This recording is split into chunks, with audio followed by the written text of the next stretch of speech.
Assalamualaikum warahmatullahi wabarakatuh. Selamat pagi, selamat siang, selamat sore, selamat malam. Tergantung Anda menyaksikan tayangan ini kapan. Di sini mungkin saya untuk hari ini akan mencoba bersama-sama untuk mempelajari tentang hakikat kekayaan ataupun kenapa kita orang Islam harus kaya. Selama ini banyak yang beredar di masyarakat yang namanya orang Islam itu tidak perlu kaya. Karena kekayaan itu hanya akan menambah masa pertanggungjawaban di akhirat nanti semakin lama. Itu mungkin satu pernyataan yang sedikit kurang tepat. Karena menurut saya, orang Islam itu wajib menjadi orang yang kaya. Sekali lagi, orang Islam itu harus menjadi orang yang kaya. Kenapa? Banyak loh contohnya. Nabi Muhammad itu adalah orang yang kaya. Beliau menjadi pengusaha.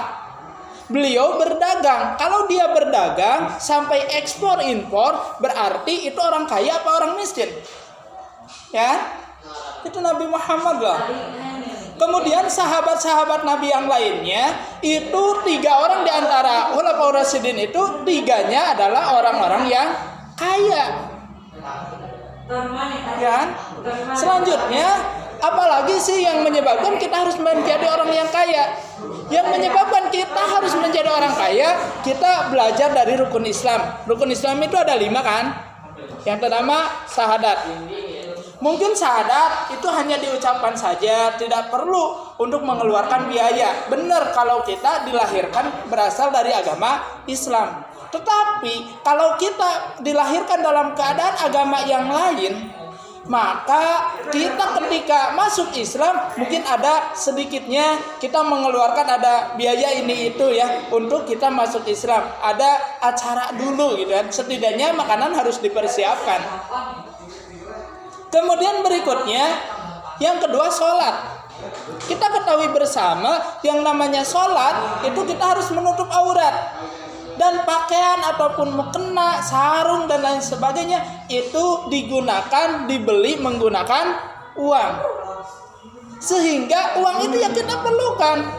Kemudian syarat yang lainnya itu kita harus bersih dari hadas kecil, hadas besar, kemudian bersih tempat, pakaian dan lain sebagainya. Itu semua harus disucikan, itu semua harus dicuci. Dan ini salah satunya menggunakan sabun. Sabun harus dibeli pakai duit. Sehingga duit dia perlu untuk sholat. Yang ketiga, apa yang ketiga coba? Ya benar, zakat kan? Zakat, kita mengeluarkan uang. Kita mengeluarkan harta, apa yang akan kita keluarkan, apa yang akan kita bayarkan kalau kita tidak menjadi kaya, kalau kita tidak memiliki uang. Makanya kita harus dong. Ya.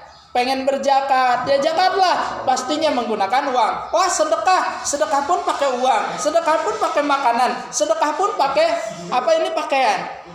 Semuanya menggunakan uang. Ada loh sedekah yang tidak memerlukan uang, senyum. Tapi kalau kita lihat ketika kita lapar, ada orang senyum gitu, ngasih senyum sama kita. Apakah yakin itu akan menjadikan kita kenyang? Tidak kayaknya. Emang itulah benar, sedekah yang paling murah itu adalah senyum, bisa menyenangkan orang lain, tapi tidak mengenyangkan orang lain. Yang keempat, puasa. Bulan puasa biasanya kebutuhan itu semakin meningkat. Padahal seharusnya dengan berpuasa kebutuhan itu akan semakin berkurang karena siang hari kita tidak makan. Tetapi yang aneh, kok puasa itu menjadikan kita konsumtif banget. Dari pagi sampai sore itu makanan ditumpuk. Akhirnya tidak kemakan. Sia-sia. Ya mungkin untuk mempersiapkannya ya perlulah uang. Apalagi untuk menyempurnakan rukun Islam kita yang kelima, ini tidak bisa dimarah lagi loh. Naik haji, kan? Ibadah haji, ibadah umroh itu pasti menggunakan uang yang gede. Sehingga dalam perintahnya pun bagi mereka yang mampu di jalannya.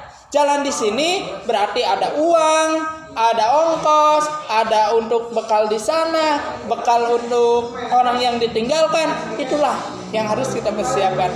Mungkin itu saja untuk sementara kita belajar kenapa kita harus menjadi orang kaya. Terima kasih, salam sukses, hangat selalu. Insya Allah kita menjadi orang yang hebat. Assalamualaikum warahmatullahi wabarakatuh.